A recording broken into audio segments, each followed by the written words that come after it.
Hello everyone, and welcome back to another episode of the cEDH cast. My name is Ian, and with me as always is my co-host Braden. Hey guys. This week's special episode, we have a very special guest, and if you've already clicked on the thumbnail, you probably know exactly who that is. But before we introduce them, we have to do our patron shout out. So Braden, do you want to do that? Yep. So our patron this week is Harold Thomas. Thank you, Harold, for being a patron, and it's really appreciated. Helps us do a lot of cool stuff like this. Definitely. We have been pushing through a lot of our patron goals. We've been getting t-shirts for folks, and we have been using the Patreon money to a lot of good stuff. We're going to keep updating our goals as we go forward, and it's going to be a really great time. With all that out of the way, let's introduce our guest. Today, we are being joined by Mr. Bryan Gottlieb. Hello, friends. Thank you for having me into this EDH space where I'm not often welcome for some reason. I'm really, really glad to get to talk about this format. Yeah, we really appreciate you coming on. So, Ian, how about you introduce Bryan where people might know him from? Sure. So, Bryan, I know you've been around the professional scene for a number of years. Bryan not only is a commentator for the SCG Tour, he hosts the Arena Decklist podcast and has a number of professional, places to talk about himself. So, Bryan, do you want to talk about yourself a little bit? My least favorite topic to talk about, but I will indulge in this instance and talk a bit about myself. You said most of what I do now. I do commentary for Star City Games. I write for Star City Games. And then, of course, there is the Arena Decklist podcast, which is a brand that Jerry Thompson and I own at this moment. And we have our podcast. We have our Twitter accounts where we try and share information with folks who are playing Arena, get the deck list out into their hands, trying to really fill a need that started when Arena launched because there was no real repository for decks at that time. And that has proven to be very successful. And as far as my present engagement with Magic, it's focused really hard on content. Back in the day, I used to care more about qualifying for Pro Tours and tournament achievements, but my focus has really shifted towards helping other people right now. I have some fine finishes in the past, nothing really breathtaking or noteworthy, just good solid finishes across the board, but happy to have been able to shift my focus to Magic full time now. A lot of my past engagement with Magic was just as a side thing as I, built my family, built my career. It was never really my primary focus. And then things just shifted in a way where I was able to make Magic my full-time job. And it's been a really cool ride and exciting to be able to do that. That's so awesome. Yeah, it's so funny to hear us describe it as the Arena Decklist podcast because I'm still used to calling it the game podcast. Yeah, I think a lot of people have that instinct, and that's the first thing they want to call it. And I understand why. Like, that was the name that people grew attached to, and it's kind of where we built our audience. But it was time for a change for very practical reasons. It wasn't like we very much hated the name. It just didn't do the job it was supposed to do. So especially when Throne of Eldraine was coming out, and then you placed pretty well in the back-to-back fandom Legends things and broke the format with Golos. That aside, there was like this really empty time where there weren't events on Goldfish showing up, and people were looking for deck lists, and I just kept going back to your guys' Twitter because not only were you guys posting innovations and decks and really exciting stuff like that, but people would be tweeting them out to you because they wanted to get the information out there. So that's where whenever especially there's a new standard format, I always check your guys' Twitter feed out. Awesome. I'm happy to hear that. That's what it's there for. And it's in line with the rest of our focus, which is very like community driven and giving people platforms and helping people spread their own message. The Arena Decklist Twitter account does a lot of that. It lets people reach a broader audience that they wouldn't normally have access to. So for those at home, we have brought Bryan on to talk about basically preparing for a tournament. Now, cEDH is a little bit different, obviously, than the average 60-card tournament, but Magic is Magic is Magic, right? So we are all going to play at this higher level in a tournament, and we wanted to bring on someone who's played at that professional level to really give us that insight of what is the best things you can be doing to really prepare yourself. So Braden's going to break down the tournament structure of an average cEDH event. Now, we are going to break it down similar to how we have seen them in the past, paper tournaments and things like that.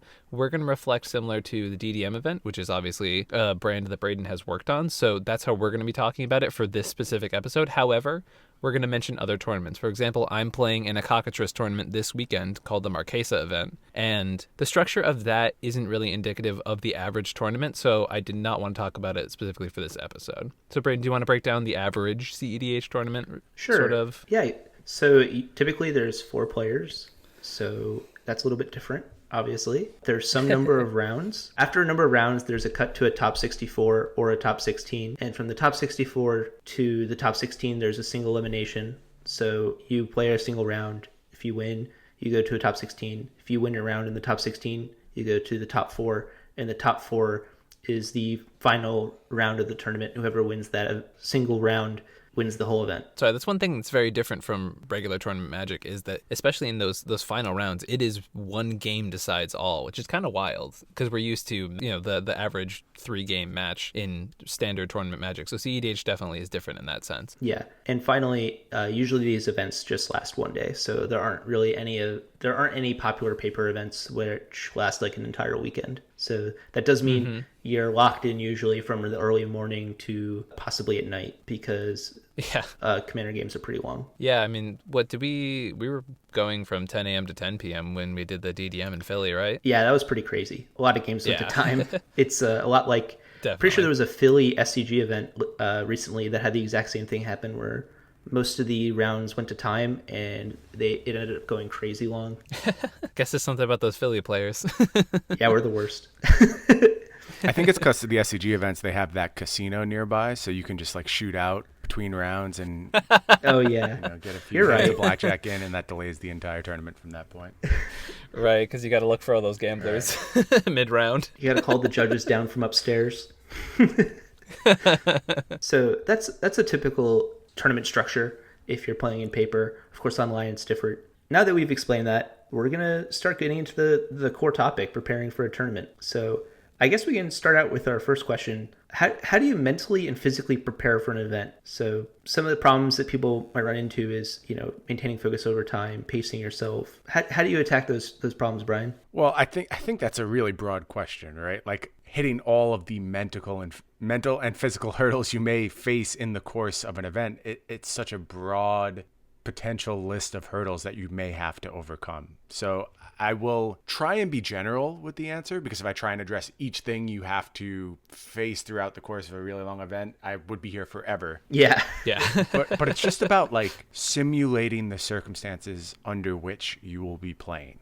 And generally, that's not super hard to do. It's just about what you're going to ask yourself to do. So your typical cEDH game might be a little bit lighter in tone. It might be with people people you're playing with on a regular basis, so you default to like some joking patterns or things like that, and maybe you don't intend to approach this tournament the same way. Well, you have to practice how you intend to play, right? So it's very different to have a quasi-competitive environment and be playing in that for 10 hours versus a hardcore competitive environment and playing in that for 10 hours. The level of focus is entirely different. The level of tension is entirely different. So if I am trying to set myself up for an event like this, then I'm going to simulate those conditions as closely as I can. So I know, okay, I tend to hit a wall at X number of hours. What can I do to potentially address that? This is when I need to get snacks. This is when I need to be able to go out and go for a walk or stretch or whatever it is that you need to do to reclaim your focus in that difficult moment. You're only going to be able to account for that situation if you've faced it before. And you're only going to bring it up if you're practicing under the same kind of constraints that you will eventually play under. So that is just a super broad, like always applicable starting point you can use no matter what type of tournament you're going to play. Simulate the conditions of that tournament, and it gives you a leg up on the people who aren't doing that same step. Cool. Well, you brought up a lot of great points. For example, like preparing for what kind of environment you're going to see. I think that's something that I never even really considered that. And after thinking about the experiences I've had, playing the format so many different places and so many different tones, I think you're absolutely right. Maybe the first thing people should do when they're preparing for a cEDH tournament is actually just trying to evaluate what will the tone at this event be. because I've played it at a lot of different stores. I've played it in bigger events, smaller events, and that's definitely something I think you do have to think about and prepare for. Yeah, and I've noticed like competitive EDH in general, like because it is a multiplayer game, it's one thing that you never have to worry about with 60 card is like politics at the table. So being able to simulate an environment where you can't just be like, oh, this person did this one thing, like you should focus your attention that way. Normally in like a casual LGS game, people will be more easily swayed. But when you're in a tournament setting, you can tell someone, I think this is the threat you want to best evaluate. And they're going to be like, okay, but what about me? Like, I have to really focus on myself and optimize my performance because I have one round to make this happen. I think even like the table politics would probably even be thrown off by that. Yeah, this is one of the most fascinating aspects of your realm to me is the accounting for politics in what is a competitive zone. Like, it makes a lot of sense to me in the casual EDH space, right? Like, that's just part of the game. It's right. A similar atmosphere to a board game. But here, your goal is to win. That is the very clear focus of this tournament. You want to be the champion when the end of the day comes.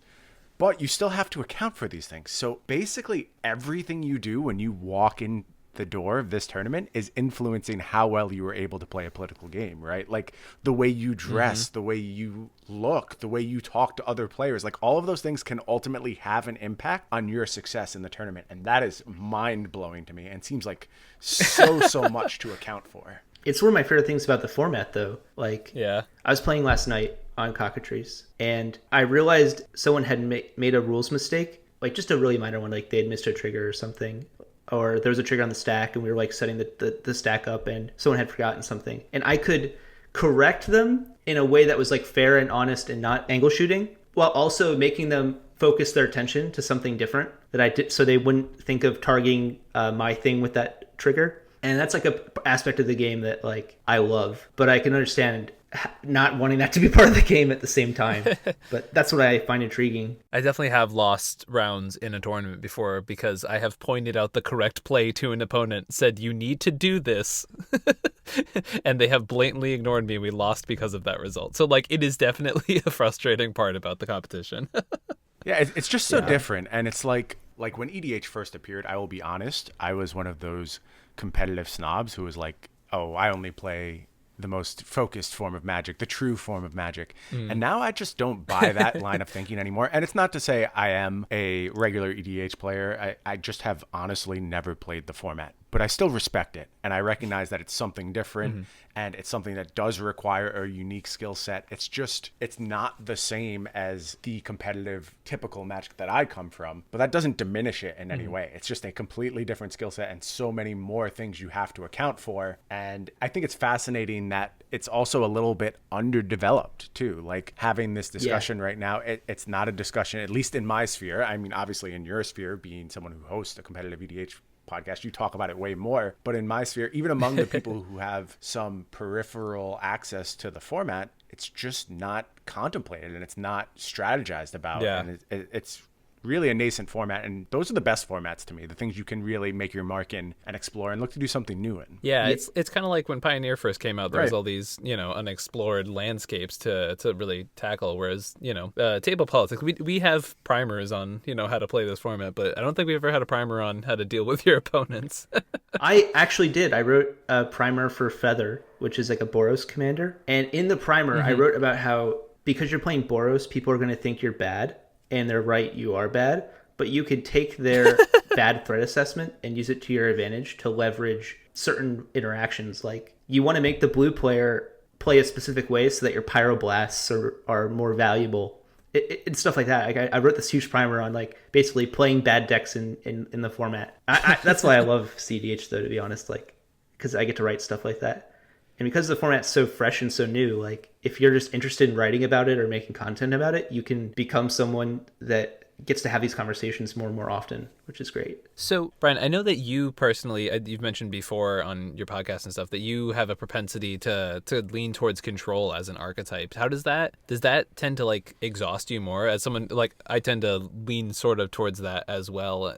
I play like a lot of the stacks-based decks in cEDH, so my matches are often going like directly to time. Like how do you deal with the fact that a lot of the times you won't get like a break in those matches? I have just played Magic in that fashion for so long that to me that feels correct. Like when I play a deck that doesn't go Right. long, I don't know what to do with myself between rounds, and I just like pace in circles and feel uncomfortable. So, I mean, I guess it should make me feel that way. I'm certainly spending more time in game, but I'm very much like a flow state player, and when I am dialed in, time just kind of blinks by for me. I don't really have any Sure. concept of playing a game for an hour because I'm so deep in it that the time isn't an issue. So I guess after, 25 years of playing this game, I have just trained myself to be comfortable in that space. But you bring up a good point. If you're not trained for that, then it's a very real consideration. And like, you're going to have to adapt when you are playing a deck that is outside your usual sphere of interaction and requires you to play 2 times more Magic than you typically do in a day. I think that also connects to a common topic we bring up, which is in cEDH there are a lot of decks that are just better than the rest of the format. But often we suggest playing the deck you're most comfortable with. I think that kind of speaks to a lot of that. If a deck fits your playstyle and fits your comfort, you're going to be able to maybe play in a long-term tournament better than a deck you're uncomfortable with and less knowledgeable about, even if it's like a objectively better list. Right. It's an exaggerated version of the guy who has been playing Modern Merfolk for 16 years, With this format, it's especially because you get such an advantage from people not truly knowing what you're doing. Like, I've been playing the best deck in the format for the past couple of months right now. And when I sit down at a table, everyone knows what I'm doing, and they will play around it, and they will play around it effectively. Whereas a rogue deck I could be playing at the table, everyone's like, well, I don't know what he's doing, so I can just ignore him. And they usually end up winning in those games. So I have 2 questions. Well, one statement, one question in response to that. The first statement is just like, it's especially true in this world where just playing optimally and having the best deck is only a small part of the equation, and there are all these other factors to consider. So I think it's even more true in this scenario where you should just be doing things that you're comfortable with. And if you have like a strong political game that you know how to play with a less powerful archetype, that has a lot of merit. And then my second part is the question: what's the best deck in the format? You got to tell me. I want to know. So right now there is a 4-color pairing of Timna the Weaver and Thrasios. No idea what those cards are. You have to tell me that too. Timna allows you to draw when your creatures do combat damage to players per player, so obviously yields better in multiplayer. And Thrasios is an infinite mana outlet, basically. Okay. That also, it's like a coiling. You pay 4 mana to get a coiling oracle effect, basically. Okay. Solid. Yeah. So, and they have partners, so you can play both as your one commander, basically. Gotcha. So they have an inherent card advantage over most commanders because now you have 2 commanders instead of 1 commander. And 4 colors. And you have 4 colors, and you have both cards draw cards, and one of them makes land drops. So they're just like huge card advantage engines. And then you get to play 2 of the best combos in the whole format, one of which is Flash Hulk. Yep. Are you familiar with Flash Hulk? Oh, absolutely. Yes. Oh, yeah, yeah. And then the other is Thassa's Oracle with Demonic Consultation, which is just an insanely better version of the popular Pioneer deck. You get to play it for instead of 6 mana, it's 3 mana. 3. So it's a very powerful deck. Yeah, right now the format's kind of under a lock of Flash, because as soon as any player playing that deck gets 1 in a blue, the whole the whole table's on lockdown. Yeah, that makes sense. Yeah. So it causes a very oppressive. It's like a stacks piece you don't have to pay mana for. That sounds pretty broken to me. I was going to ask. So we were talking about like new formats and how cEDH is sort of similar to like early Pioneer. When a new format comes into, I guess, fruition, like when a new format starts, how do you attack that? What do you do initially when you hear about Pioneer, for example? Figure out what's broken.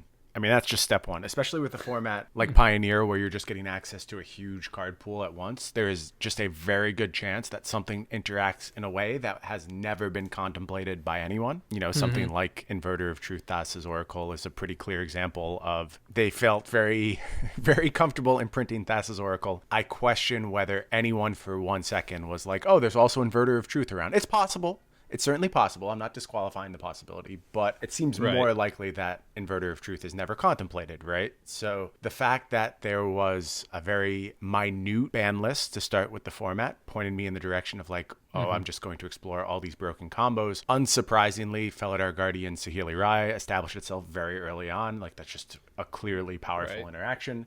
And there are a bunch of other ones to pick up along the way, things like Nykthos, where you just have these insane mana generating That was turns. so silly. So The first time I saw like a turn 2 like 10 mana Hydroid Crisis, I just like I couldn't believe it. yeah, but that's what you're looking Yeah. for in the early days. It's just about finding those absurd interactions, and it sounds like cEDH doing the exact same thing. Like 3 mana win the game against multiple people is absolutely absurd, and that's Yeah. exactly where I would start too. Yeah, there's a very small list of cards unavailable. I mean, it has essentially Vintage's ban list. So, yeah, there's a lot of broken stuff. And the stuff that is banned is typically cards that wouldn't be seeing play in cEDH because the ban list is actually the normal commander ban list, which is just, cards that aren't fun to play. Right. So you get to play, with wild stuff, which is like part of the appeal. Like I have a deck with Time Twister and Chains of Mephistopheles in my deck, which is just like, those are obviously aren't synergies. So you might not think why I'm playing those, but the fact I get to play cards like that is like super exciting to me. Sure. So a lot of cEDH right now, and obviously a lot of tournaments, just given our current world state, are basically resorted to being online. Right. So I know you've done a number of tournaments in both realms. How do you tackle the differences between the both of them? That's interesting. So I have to set up myself for success when it comes to online tournaments. I will give myself distractions unless I am very disciplined and clear with myself that like this is something I care about, this is something I have to focus on. The other thing about an online tournament too is that if things don't break my way immediately, I often don't have the killer instinct. Because like if I fly somewhere to go play a Magic tournament and I lose round 1, I go, well, I'm $800 in the hole right now, so I guess I better buckle down and figure a way to pull out of this tailspin and put it together. And if I'm at home Right. and I start a tournament 0-1, I open my window and I go, oh, it looks nice outside today. Maybe I could just like fit in a hike or, go bike around the neighborhood. Yeah. And very quickly I find myself making excuses to just get out of the competitive space and go do something else. So if I am actually dedicated to my results, I have to take away those excuses. And I have to tell my wife, look, I'm locked up for the day. I'm not going to be doing anything. If I am not as serious about it, I'll often leave myself out. It's like, oh, I'm going to play these first 2 rounds, see how it goes. And then if things are going poorly, we can go do something else today. So it's really about just recognizing the detours I can take in the online space and closing them. And that's in circumstances where I'm dedicated to success. And I spoke earlier about how my focus presently isn't on tournament success for the most part. It's about learning, understanding, and conveying that information to the people who support my content. And in most instances, Right. I can learn just as effectively playing on ladder or in a league as I can in a more traditional tournament space. So I do leave myself that out many times now, but if someone listening to this feels differently and they do want to win and like that's their main goal, that's what they care about, I think putting yourself in a position where you can eliminate those outs and distractions is really useful when it comes to the online space. More specifically, you do have to be aware of the mechanical differences in formats. And I think one of the reasons I found pretty early success in arena tournaments was that I did a better job than my fellow participants in exploiting deck building rules. Like the fact that we played with open deck lists, I used that to my advantage a lot. I would have one-ofs that would influence my opponent's play potentially, and I was constantly checking opponents' deck lists. I remember a particular game I played against Brad Nelson where I knew he only had access to 3 counterspells in his entire deck, and I think I was playing the Esper Dance deck back at the start of Throne of Eldraine.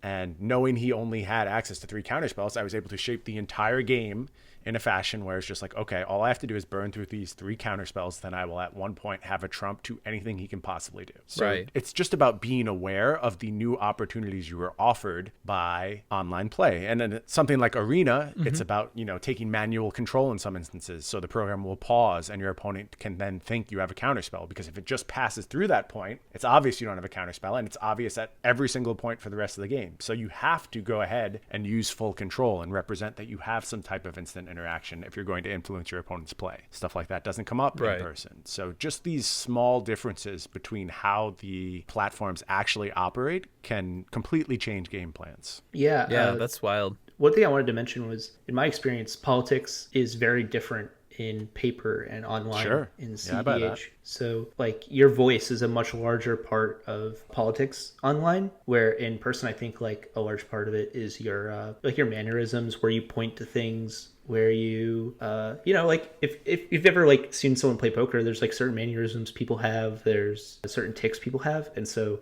in paper you can kind of take advantage of those. While online it's a lot more about like how you sound and the actual situation in the game. So politics doesn't go away, it's just different. Speaking of that, actually, Brian, since I'm aware you did do that for some time, do you have any I would say like poker advice from that? I'm trying to think of like the most directly applicable thing from poker to Magic. I was actually very big on table image when I played poker. Like it was important to me. Mm-hmm. I will also point out this was a very different stage in my life. Like my professional poker experience was when I was basically the ages of 18 to 22 and maybe like the worst human on the planet. So I was very comfortable like being the villain and trying to intimidate people and putting them off their game. I really don't recommend that approach to Magic or life really at this stage in my life. Yeah. It's just like not a good way to go about life. Somewhere along the line, I had that realization, but it was a powerful tool, and it goes to show what like table image can do for you. I just think there's better ways to establish table image than being abrasive. Yeah, I remember, I sometimes listen to like old Magic TV, and they talk about this like sometimes like in the old episodes of Magic TV, and how being confident is different than not being a good person. Right. And so you want to appear confident and you want to seem like you have control over what's going on, but that doesn't necessarily mean you're supposed to not be a nice opponent, or at least a respectful opponent. I think there's a second side to that coin too, in that there's value from appearing confident, but there's also value from looking like you have no idea what you're doing. And anyone who has played me in paper Magic will report to you that I generally look like I have no idea what I'm doing. I am uncomfortable holding Magic cards. There's something about the way my brain works that just like I don't know what to do with my hands and how to place things and how to like optimally move when I'm at the Magic table. And people have reported to me on my awkwardness for basically decades now. And when it's different now that like I have a platform in the community and more people know who I am. But when people didn't know who I was, they just underestimated me immediately. And I knew it, and it was exploitable. It was hard exploitable. And I can't tell you how many times I played the idiot and used it to overcome very, very good opponents, because those are the people who are most exploitable in most instances. Like they know how to exploit skill gaps. So if you paint that you have that skill gap and actually you're pushing them to make the exploited play, which you've already anti-exploited, then you're a step ahead. And that's what I was really good at when people had no idea who I was. I leveraged that on a regular basis. So there's multiple ways to play your table image. It's just you have to be cognizant of what you're doing. You should never let it be an afterthought. Right. You should just be like, okay, if they perceive me in this fashion, how can I use that? Like I'm very aware personally. I have that I want to be everybody's friend mentality. And when I started playing competitive EDH, I was like, oh, I can use that. So like there'll be times at the table where I'll be like, I don't know, man, that seems like really bad for you. And I won't make it about like choices that seem like they're good for me. It's just like, I don't know. Are you sure you want to be doing that? Like buddy old pal. I love being helpful. Being helpful is one of my favorite things. Also, to contextualize a little bit, I realized that wasn't our sort of preempt to you earlier, was that Brian did play poker professional level in your younger years, right? Yes, my much younger years. Basically, I was in college during the poker boom in like 2002 was when it really took off. And it was just like everyone in my sphere was playing poker all the time. And I mean everyone. Like it's just what everybody did all the time. And then I just started making tons of money. And it wasn't like I was planning on being a professional poker player. It's just like, oh, I'm winning all the time and I don't need to go to work anymore. And I'm making so much that I'm not sure I ever have to go to school again. So I dropped out of college and was just playing poker all the time. And it was good for a while until I realized I hated what I was doing, and then had to come up with a new plan pretty quickly. But there were a few very lucrative years in that space. And I'm not trying to paint myself as a particularly great poker player, because now I'm just horrible. Like I haven't kept up, and the game has evolved so much. But at the time, the game was so incredibly soft that if you were even like halfway trained, if you did the basic studying and understood basic concepts, you were miles ahead of everyone else. So this may be more personal than anything, but is there anything that you do when you're going now that like after years, just like little things to prepare yourself for getting into a tournament? Is there anything like that you have? There's some things I like to keep very consistent. For instance, this seems like a small meaningless thing, but I've used the same deck box for about 10 years now, and It's not a particularly great deck box. I just really like the way it is set up. I like where my sideboard lies. I like how I can take my cards out of the deck box. I'm just comfortable with it. I know it. I feel good. I keep the same spin down dice in the deck box every time. I use the same boogie board to keep track of life every time. And I just keep those things very consistent because it's not something I want to have to give any mental space to in the moment when I'm actually playing the tournament. So that works for me. The other thing is that before I play a tournament, I always write a sideboard guide. That's not to say I need to write a sideboard guide or I don't deviate from that sideboard guide, because I absolutely do on a regular basis. It's more about setting up my framework for thinking about matchups and just checking in with myself and understanding, okay, here's what I'm doing here. I've accounted for this. I know what to do. And then being comfortable with getting off that plan, but still, I have a baseline. I'm never surprised by anything. I've at least started to give each deck in the format a little bit of headspace and get myself set up for success all across the board. So those are the big things that come to mind immediately. I'm sure if I thought a little bit longer, I could pull some more out. I mean, it's like things like always walking around after a match, stretching my legs, trying to stay as hydrated as possible. All that stuff certainly comes up. But those are more just things I do naturally without any cognizant effort. The sideboarding stuff and like setting up my cards, my physical cards in the same way every time is more an active thing I do every time. The modern metagame, I remember at one point, it was absolutely insane because on Goldfish, like the best deck had like a 9%. This was back when it was the Mardu Pyromancer deck was the best deck. And that was like probably the most diverse modern format we'd had seen in a really long time. This is pre-modern Horizons making many mistakes, but I won't go into that. That's kind of like where cEDH is all the time, where there's just these variety of decks that anyone could be playing at all the time. So as opposed to Pioneer right now, which is like 3 top decks and then some rogue decks, the format is a lot of 1 or 2 top decks and then a lot of diversity. So how do you prepare for such an open meta? How do you feel comfortable with your deck in that circumstance? Well, I think you've already done so in terms of like you've put forth a best deck to me, and that deck has the hallmarks of exactly what I would want to do. I want to be as linear as possible, and I want to do the most powerful thing possible. And that can only fail so hard. Like if you're trying to account for everything your opponent does, then you can misstep really hard into a diverse metagame. And it was one of the problems with like things like Lantern. Like there were periods where Lantern in Modern was certainly the best deck, but if you showed up with Lantern to a tournament where it wasn't the best deck, you really had no chance. Like your entire game plan was passive and just hoping your stuff lined up well against what your opponent was doing. Meanwhile, if you're just like, oh, I'm, Valakut, you are doing the same thing every single game and it's super powerful. And if you do your thing, you're probably going to win. And you're way better off asking the questions than looking for the answers in a format that has gone super broad, especially a format that has a very high power level like competitive EDH does. It's very interesting to hear you say that because I've been thinking about that a lot lately with deck building, is like how to streamline my own process as much as possible. And I've been noticing that with some of the decks that I keep more as like pet decks, where I've been having frustrations with them because they're more answer decks. But you're right, it's hard to answer such a diverse meta. Yeah, it's how Modern got to the place where it's often referred to as 2 ships passing in the night, is that secret kind of got out. Like a lot of people for a very long time were comfortable doing interactive stuff. And again, up the power level of the format with the printing of Modern Horizons, with the printing of Throne of Eldraine and Theros, which were just absolutely bonkers sets, and I guess Core Set 2020 as well.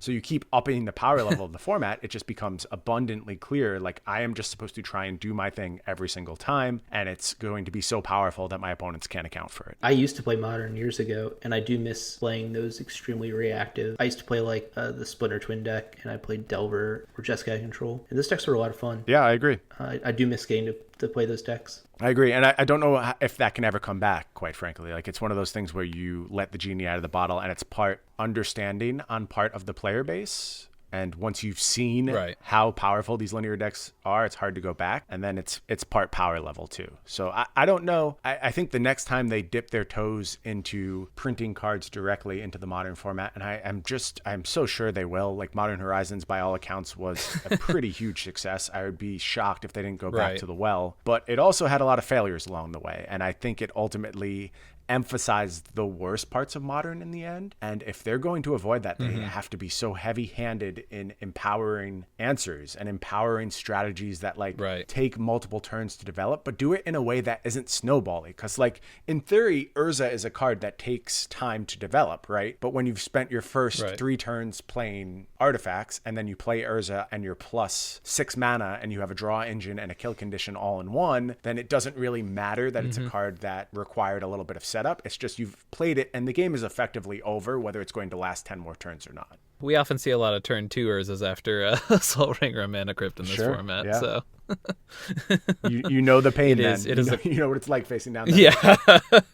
The worst part is, people play cards like Null Rod in this format or Collector Roof, and it doesn't do anything against that deck. Work. It's so frustrating. That's why I love Curse Totem. Yeah, Curse Totem does work. It's actually funny because you can tell how bad a format is for either Modern or Standard by how good it is for cEDH. Because Braden and I were talking about last year when we did our first episode, which was a summary of 2019. And I was like, 2019 was terrible for Magic. And he was like, 2019 was great for cEDH.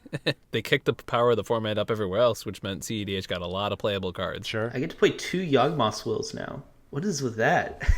Who said that was okay? Yeah. Wild stuff. I mean, just the power level of cards, there's no question it's been a dramatic uptick over the last year. I love how exciting the cards are. That's worth a lot. I like that I go through preview season and I'm like, oh, I can't wait to build around this. But I wish there was a little bit more care shown for the ripple effect of doing that and how hard it just invalidates so many old cards. Like, a friend of mine and I sat down a few months ago and we just talked through the Modern format and we're like, okay, what cards are we selling because they are legitimately never playable again? It just doesn't make sense. And things like Teferi, Hero of Dominaria, were on the list, and it's like, how did this card get to the place where it's like, this could never be a realistic card in Modern again? And even things like Vendilion Click, you might see a Vendilion Click from time to time, I don't dispute that, but ultimately it's mostly just the worst Brazen Borrower, and it can't really hold a candle to the rest of the format at this point. So things have changed so dramatically. Right. I mean, Tarmogoyf used to be a